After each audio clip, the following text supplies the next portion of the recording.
ICC महिला टी20 विश्वकप Asia छनौट अन्तर्गत लीग चरणको दोस्रो खेलमा नेपालले बहराइन विरुद्ध 9 विकेटको सहज जित दर्ता गरेको छ। वर्षाका कारण खेललाई 5-5 ओभरमा सीमित गरिएको थियो।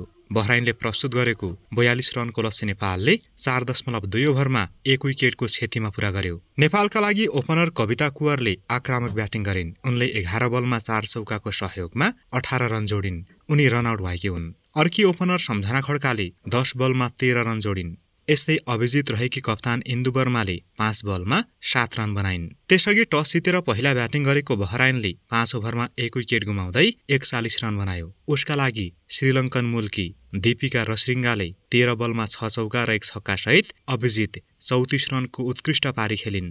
त्यस्तै अर्की श्रीलङ्कन मूलकी खेलाडी थरान्गा गजनायकेले 3 रन र जेना फाजिलले 2 रन बनाइन्। नेपालका लागि पूजा महतोले मात्र 1 विकेट लिन सकिन्। नेपालले पहिलो खेलमा हङकङसँग अङ्क बाँडेको थियो। उक्त खेलमा वर्षा बाधक बन्यो। समूह चरणमा सहभागी 3 टिमले एकअर्कासँग 2-2 पटक खेल्नुपर्छ। शीर्ष स्थानमा रहने टोली मात्र अर्को चरणमा प्रवेश गर्नेछ।